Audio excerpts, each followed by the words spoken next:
Ternyata waktu pas gue jadi mahasiswa misalnya gitu ya, ngeliat dosennya, ternyata dosennya seumuran gue guys gitu. Iya. Gimana caranya sih jadi asdos ataupun jadi dosen di usia muda tuh? Mungkin teman-teman banyak yang nggak tahu ya. Dosen tuh kan minimal misalnya harus doktor gitu ya, harus punya publikasi di Scopus atau di mana. Tapi gimana sih tips and trick dari dosen di usia muda? 2 semester gue asdos TPB Agama, Ikhwanul Islam buat maba gitu ya, Ikhwanul Islam, mata kuliah agama Islam. kayak Nardi tuh wah. Anda bikharin alhamdulillah. Akhirnya aku sempat sedih, sempat nangis juga, nggak bisa tidur aku semalaman karena ngelihat ada fake account. Aku bingung, perasaan orang depan aku baik-baik aja gitu. Tapi kok kayak di belakang ada yang iri atau gimana. Akhirnya di situ aku membulatkan tekad untuk ketika masuk UI aku tidak hanya ingin masuk saja, tapi juga bisa berprestasi dan juga berkontribusi positif gitu.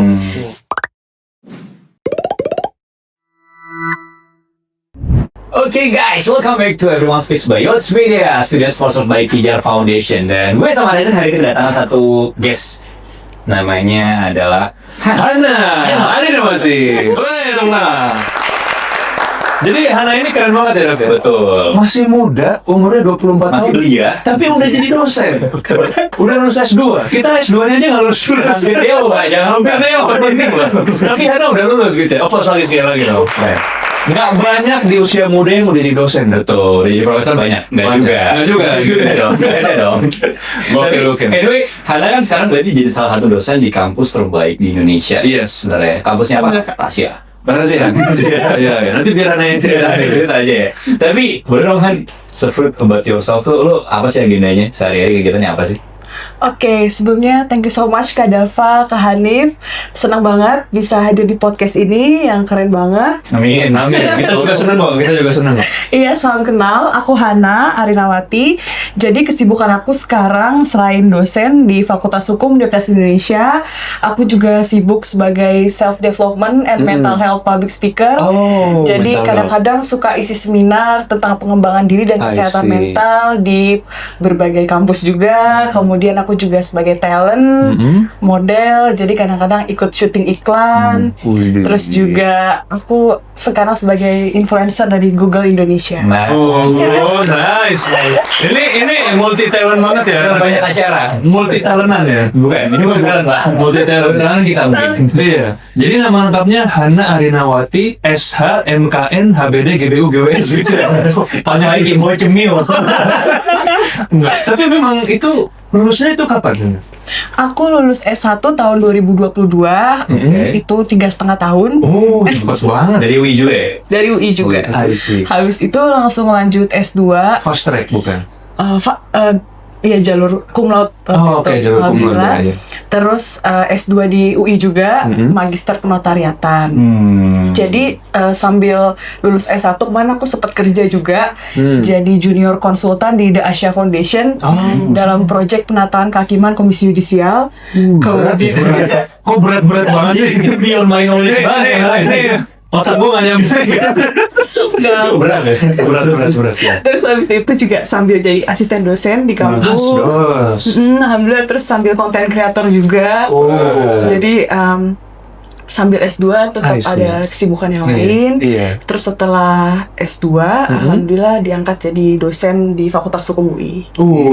Itu gimana caranya sih jadi asdos ataupun jadi dosen di usia muda tuh? Mungkin teman-teman banyak yang nggak tahu ya. Dosen tuh kan minimal misalnya harus doktor gitu ya, harus punya publikasi di Scopus atau di mana. Tapi gimana sih tips and trick dari dosen di usia muda? Kok bisa gitu? Gue aja heran gitu ya. Kami tercengang gitu ya. Iya, sebenarnya aku juga nggak nyangka sih, Kak. Banyak tercengang ya. Ternyata juga tidak nyangka gitu ya. Tidak nyangka juga. Jadi tuh sebenarnya aku tuh punya passion di dunia entertainment, Kak. Tapi orang tua aku itu pengen aku jadi dosen. Jadi waktu S1 itu memang aku anaknya yang tipikal aktif gitu. Jadi alhamdulillah ikut mahasiswa berprestasi. Mau pres ya? Kemudian UI berarti ya? Mau pres UI ya? Nggak main-main ya? Nggak main-main loh. Gue dengernya kayak banyak kayaknya. Banyak banget. Minder gue pulang aja. Pas gue nggak bercanda. Pas gue kuliah itu gue kunang-kunang. Kelihatan kering Kelihatan kering gitu ya. Terus. alhamdulillah ikut-ikut lomba kan, Lomba. lomba debat juga pada saat S1, terus aktif untuk ngejar IPK juga, untuk cum laude gitu kan. Terus alhamdulillah pada saat lulus S1 jadi lulusan terbaik Fakultas Hukum UI, predikat cum laude, top 2 IPK tertinggi. Oh my god, ini the best of the best ya, Luar biasa. ini the best. Nah, Kita speechless ya Pak ya. Kita betul-betul speechless. Kalau gitu kita sudah saja. Baru mau Kan speechless ya. speechless ya. Mau nanya apa lagi? Iya, nanya apa lagi ya, udah keren gitu ya. Tapi kalau ngeliat enak, enjoy ya jadi dosen. alhamdulillah enjoy Kak, dan Enjoy. fleksibel juga. Fleksibel. Jadi Fleksibel, kalau oke. jadi dosen itu masih bisa kerja sampingan yang lain. I see. Oh. Terus juga fun juga kan karena kita berhubungan sama generasi muda. Nah, berarti kalau misalnya sekarang udah jadi dosen umur 24, yang diajar adalah anak-anak umur 20-an juga kan? Betul. Iya kan ya? Oh, Maksudnya seumuran ada ya? 19-20 gitu kan ya? Kalau S1, Setuju. kalau S2 lebih senior-senior lagi bahkan nyanyian kan ya? Iya, betul. Pertanyaannya, apakah ada constraint nggak sih, ada kesulitan nggak sih ngajar anak-anak yang seumuran? Kan kalau misalnya kita lihat dosen di UI, Iya. pasti kan kita hormati banget ya. Maksudnya kayak pasti, oh ini dosen di UI lagi gitu. Iya lagi. Gitu. Tapi ternyata waktu pas gue jadi mahasiswa misalnya gitu ya, ngeliat dosennya, ternyata dosennya seumuran gue guys gitu. Iya. Itu ada concern nggak, ada kesulitan tertentu gitu nggak buat ngobrol sama orang-orang yang usianya mungkin nggak jauh dari sana? Iya, kalau aku sih alhamdulillah lebih enak ya, karena kan umurnya lebih gak jauh juga. Jadi kalau misalnya aku sebagai dosen muda, itu lebih ke interaktif dan juga komunikatif ke I see. mahasiswa. Iya. Jadi kadang kalau misalnya mereka ajak diskusi, itu aku lebih terbuka juga. Oh. Dan aku tuh tipikal yang cenderung ramah gitu sih Kak. Oh. Jadi kayak, karena kan ada yang galak nih kan, Iya, jadi kan mahasiswa takut beberapa untuk meja gitu. jadi takut kan misalnya untuk bertanya atau apa. Jadi aku selagi misalnya mahasiswa nanya nih, bingung misalnya tugas atau misalnya ada materi perkuliahan yang nggak ngerti, nah aku tuh menjelaskan gitu. Jadi nggak ini juga untuk menjawab chat, terus juga mau diskusi langsung di kelas. Terus aku juga menerapkan sistem pembelajaran yang active learning. Aktif learning. Jadi mahasiswa itu diminta untuk presentasi, nanti kayak memaparkan suatu materi misalnya, terus nanti aku sebagai kayak fasilitator juga, kayak menjelaskan kira-kira kekurangannya di mana, terus apa yang perlu diperbaiki gitu. Jadi lebih kayak diskusi gitu. Karena kan sekarang didorong juga nih untuk mahasiswa itu aktif ya kan, presentasi di kelas gitu kan, supaya melatih public speaking juga. Dan mereka juga kan pasti punya pendapat, punya wawasan. Jadi supaya kita saling bertukar pikiran juga di situ.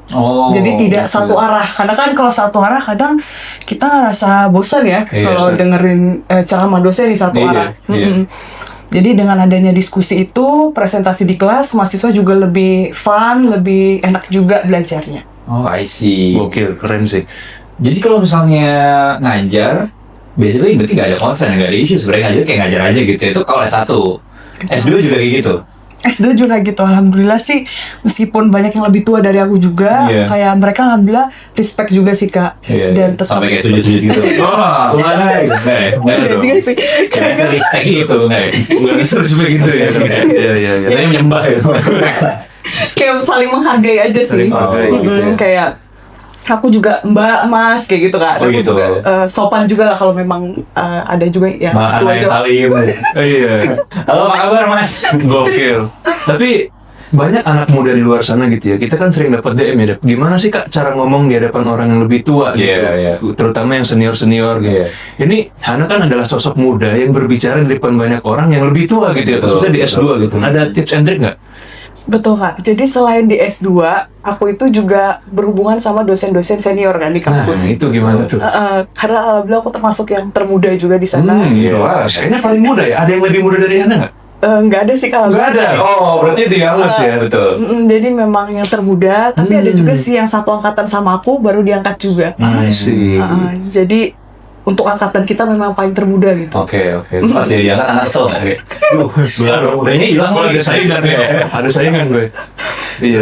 Terus Nah, jadi untuk tips ngobrol sama yang lebih tua itu kadang kita memang harus lebih saling mengerti gitu. Jadi yang sopan juga dan juga tutur bahasanya juga yang Bukan tutur baik batin gitu. ini. Oh iya.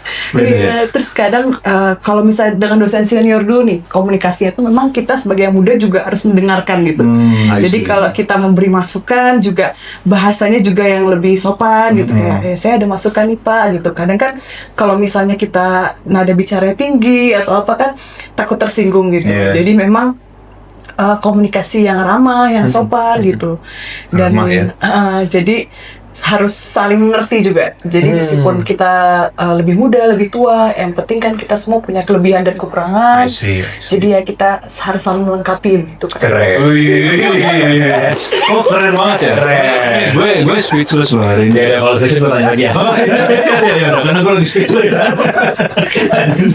Pertanyaan ini, kan lu soft spoken banget ya. Kan Kakak Hana, kamu soft spoken banget ya. Kalau lu jadi nggak soft spoken kan? Iya. Kan kamu soft spoken banget nih Han. Tapi apakah di atas panggung juga kayak gini? Dan pertanyaannya adalah, apakah di depan mahasiswa, di atas panggung ketika jadi public speaker, atau mungkin ketika lagi rapat menggunakan gaya komunikasi yang sama atau enggak? Kalau sama, kenapa harus sama? Dan kalau beda, kenapa beda? Nah itu penting. Oke. Gue baru mau nanya itu tadi. Cuma di speechless ya? Baca tadi. Iya. Iya, kalau aku sih menggunakan komunikasi yang berbeda ya Kak. Oh, oke. Jadi ketika aku berhubungan langsung ya ngobrol dengan orang itu memang aku soft spoken. Karena aku tipikal yang cenderung introvert. I see. Tapi ketika di atas panggung, aku itu lebih dianggap orang juga, itu lebih bulat suaranya. Oh. Lebih Dan bulat. lebih pede juga. Jadi kayak, gitu. Iya nggak gitu juga. Ini ya, bulat kan? Oh iya gitu ya. Lebih kencang lah ibaratnya, lebih tegas gitu. Oke. Pusat kalian, tegas. Menggelegar gitu ya. Tegas. Yang tegas-tegas aja. Tegas banget ya. Yang lugas gitu, lugas, terus terdengar juga. Oke. Nah itu karena supaya kita juga terdengar kan dengan audiens. Nah cuma kalau misalnya secara seperti ini memang soft spoken, jadi aku membedakan gitu Kak.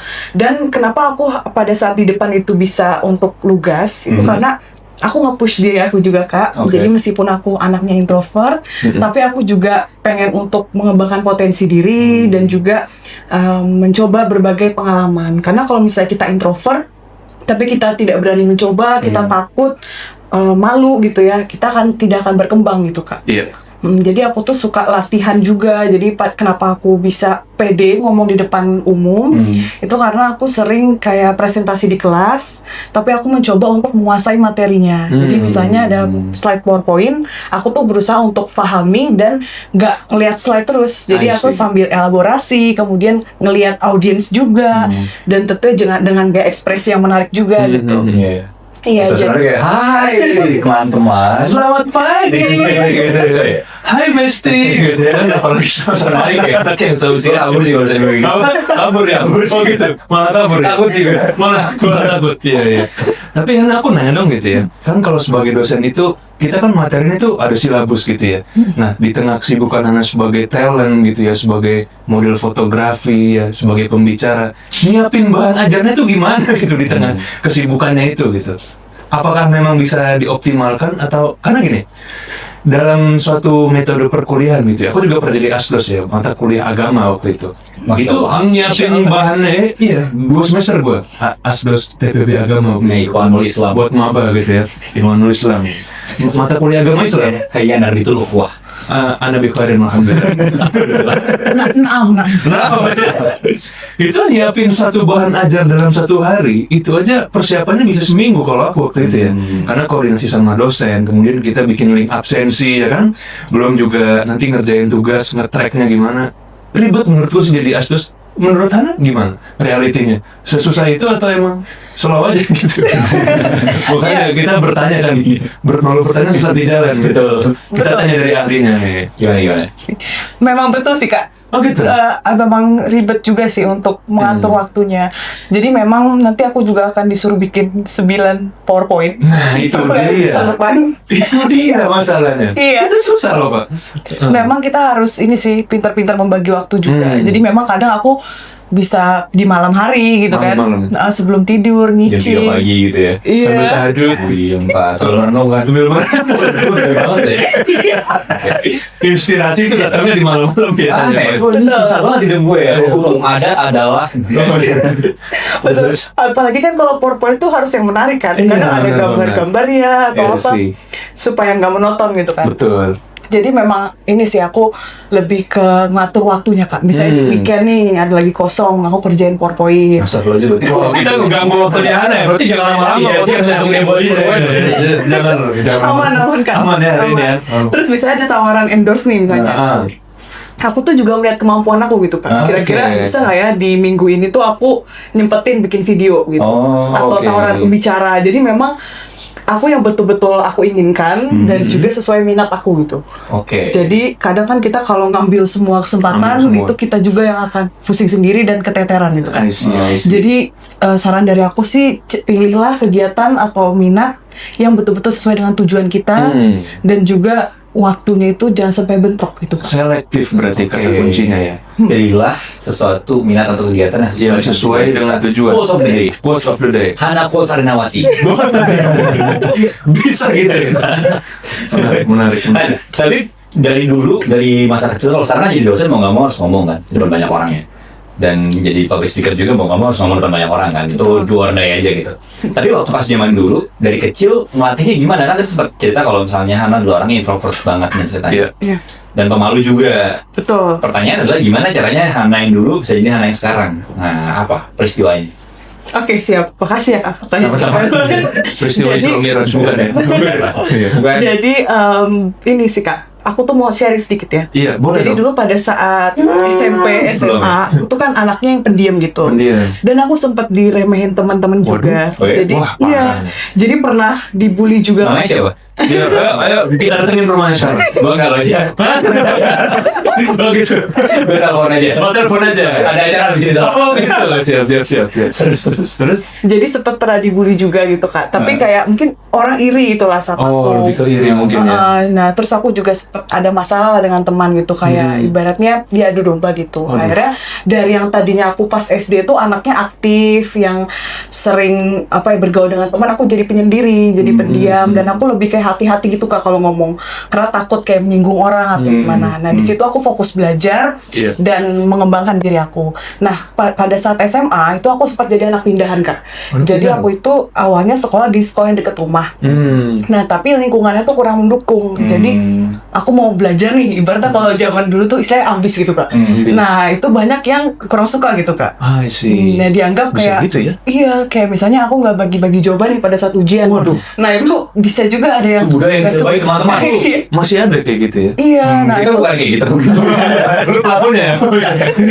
nah itu aku kayak dianggap kayak pengen pintar sendiri gitu Kak. Nah akhirnya aku Oh, I pindah see. ke sekolah yang di SMA negeri yang lebih baik. Tapi pada saat di SMA negeri pun Ya. itu juga ada yang remehin karena dianggap aku dari sekolah yang kurang terkenal gitu.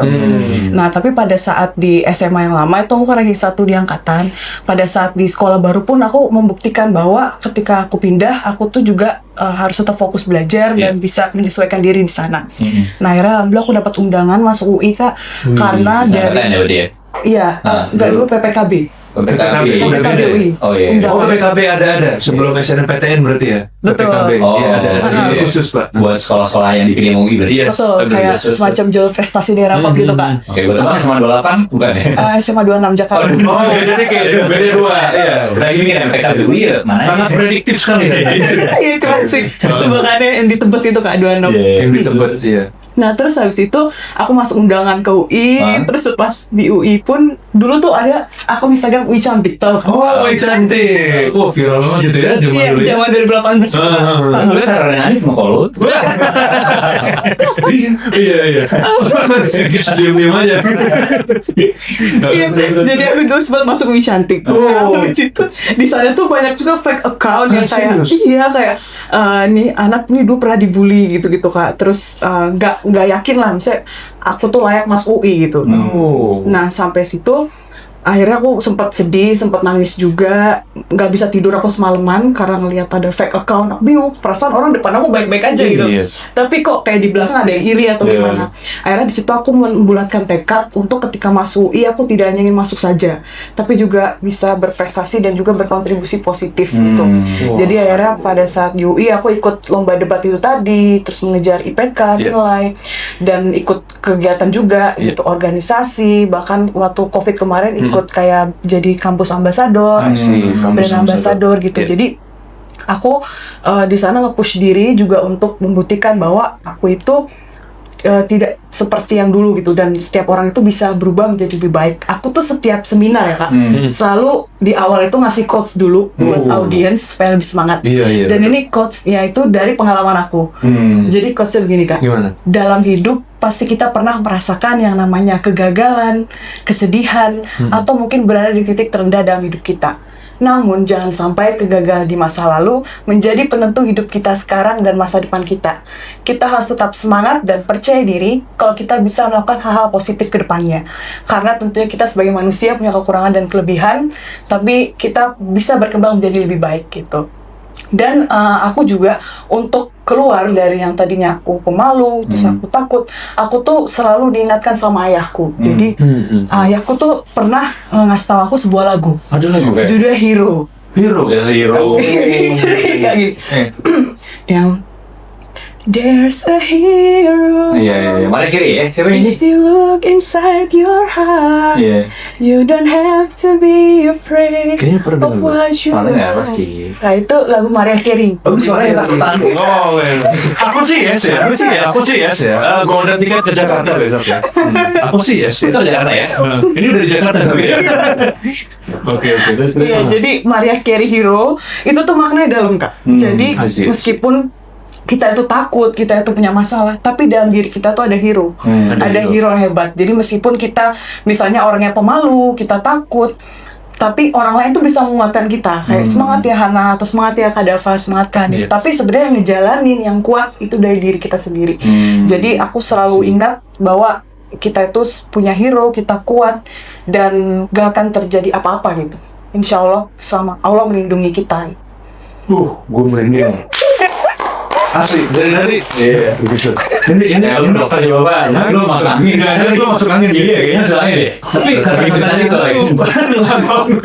Tapi itu kata-kata yang muncul dari hati gitu. Artinya beda Pak. Seseorang yang berkata-kata melalui pengalaman dan juga diperkuat juga dengan keteguhan hatinya, itu jadi satu powerful yang, karena gini, public speaking itu nggak hanya transfer kata-kata tapi transfer energi juga. Energinya Anda dari tadi merasakan wah Ke batu lu kalau nggak salah. ibarat batu penyerap energi. Makanya gue sengaja pakai batu ini Karena tahu ada di sini. Iya gitu. Jadi baterai itu kalau nol jadi penuh lagi. Itu beneran man. Itu secara bener, karena dari tadi kan kita kan ngobrol sama Anda bisa merasakan ya. Iya bener lah. I can feel what her experience. Jadi itu satu hal yang keren sih. Jadi sekali lagi tepuk tangan buat Anda. Itu teman-teman ini podcastnya harus viral ya gitu. Tapi gue gak tau ya. Gue kalau misalkan teman-teman ngerasa bahwa kita harus undang ke Hana lagi, coba komen sekarang dong. Ya harus komen teman-teman. Ini masih part 1 ya. Bisa part 2 belum kebahas, belum ke kupas tuntas dulunya tuh gimana ya? Kayak cerita aja. Iya. Nanti part 2 lebih viral lagi nanti. Oke. Pesan Hana buat teman-teman yang lagi nonton podcastnya Everyone Speaks by Youth Media ini, untuk mereka bisa berkomunikasi lebih baik dan berani buat keluar dari zona nyamannya, atau apa? Oke, jadi aku punya pesan Kak atau tips. Jadi kita itu pasti punya kekurangan dan kelebihan. Tapi kita tuh harus berani untuk keluar dari zona nyaman, karena untuk menjadi gedung yang tinggi itu dimulai dari satu batu bata yang kecil. Jadi aku pun orangnya introvert, tapi aku berhasil untuk keluar dari zona nyaman dan berani mencoba.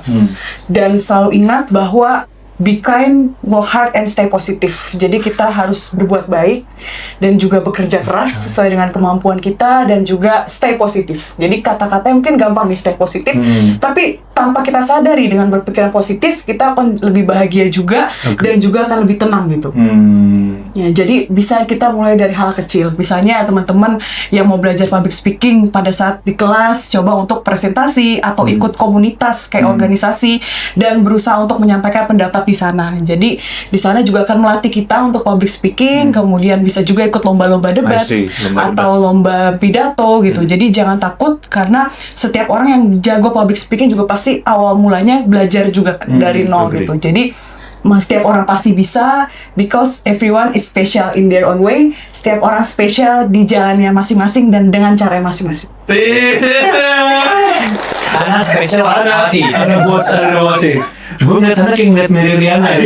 Kayaknya bakal kayak gitu. Persis loh. Iya kan cara ngomongnya, inspirasinya. Bahkan Paras Wasnya juga. Bener. Karena anyway, thank you banget udah datang. Thank you banget. Thank you banget, Kak. Yods Media. Iya. Semoga gak bosan ya. Semoga kapok ya. Nanti kita undang lagi soalnya. Iya, seru banget soalnya. Iya. Besok lagi ya, kita syuting lagi besok. Lagi gitu ya. Kita harus ngobrolin lagi. Oke, anyway guys, thank you banget kalau misalkan kalian enjoy buat nonton videonya, coba untuk komen kira-kira ke depannya kita harus undang siapa lagi, karena kita pasti punya banyak banget network bareng sama banyak banget orang-orang hebat yang aku nggak tahu. Kamu mau ngundang siapa, komen aja di comment section.